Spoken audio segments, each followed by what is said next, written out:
रात्रि के अनंत अंधकार में कभी शमशान घाट में जल रही किसी की चिता को देखना कि किस प्रकार उस चिता से निकल रही चिंगारियां उनके साथ उस शरीर के पंच तत्व और ऊर्जा को अपने साथ ले जा रही है, जिसे उस मानव शरीर ने इस प्रकृति से उद्धार के तौर पर लिया था। दोस्तों, इस प्रकृति ने हर एक जीव जंतु प्राणी को समान तरीके से चैतन्य दिया है, समान तरीके से भरण पोषण भी किया है, पर प्रकृति ने सोचने और समझने का वरदान दिया तो केवल मानव को, जिस सोच और समझ ने उसके भीतर बुद्धिमत्ता को बढ़ाया।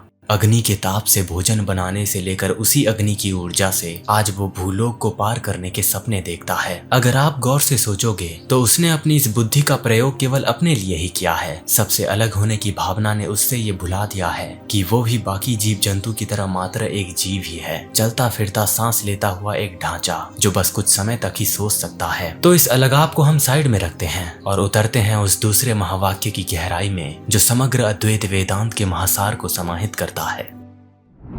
अहम ब्रह्मास्मि, यानी कि मैं ब्रह्म हूँ।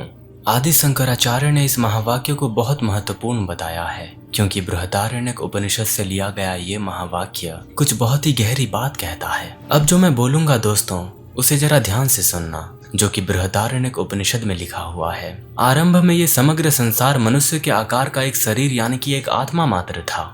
उसने चारों ओर देखा और अपने अलावा उसे कुछ भी नहीं दिखा। उसने सबसे पहले कहा कि मैं यहाँ हूँ, और उसी से मैं नाम का अस्तित्व आया।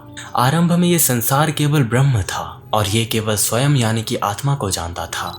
ये सोचकर कि मैं ब्रह्म हूँ, परिमाण स्वरूप ये संपूर्ण बन गया। यदि कोई व्यक्ति मैं ब्रह्म हूँ को इस प्रकार जान लेता है तो वो संपूर्ण विश्व ब्रह्मांड बन जाता है। कुछ समझे दोस्तों? इसीलिए निकोला टेस्ला ने कहा था कि अगर आपको इस ब्रह्मांड के रहस्यों को जानना है तो आपको एनर्जी, फ्रीक्वेंसी और वाइब्रेशन के लेवल पर सोचना होगा। आपके आंख से दिख रहा ये भौतिक जगत एक दीवार है दोस्तों, एक ऐसा बाधा जो असलियत को अपने से छुपा रही है। कई सिद्ध महापुरुषों ने इस महावाक्य पर जोर देकर कहा, जैसे कि आदि शंकराचार्य ने समझाया कि अहम ब्रह्मास्मि गहन ध्यान की अवस्था में प्राप्त सर्वोच्च सत्य की घोषणा है। शंकर के अनुसार यह अनुभूति माया के भ्रम को समाप्त करती है और स्वयं को शुद्ध चेतना के रूप में प्रकट करती है, जो कि ब्रह्म के समान है। उसी प्रकार स्वामी विवेकानंद का मानना था कि अहम ब्रह्मास्मि को समझने से व्यक्ति सीमाओं से परे जाकर अपने जीवन के दिव्य क्षमता को प्रकट करता है। ओशो ने समझाया कि ये महावाक्य अहंकार को विघटन कर शरीर और मन से परे जो मौजूद है उस महासत्य से परिचित करवाता है,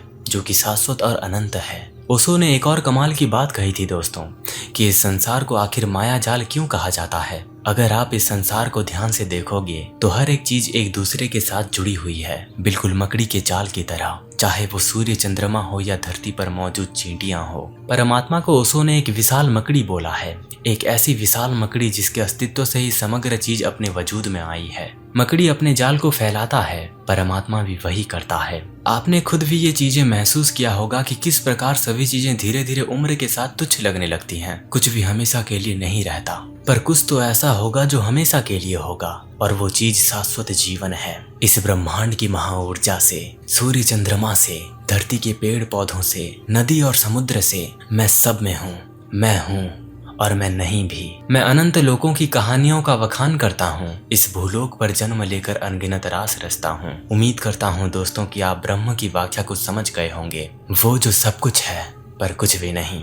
ये वीडियो आपके ऊपर ही था दोस्तों, क्योंकि आप ही ब्रह्म हो। तो मिलते हैं अगले ज्ञानजनक वीडियो में। आपका मूल्यवान समय देने के लिए धन्यवाद।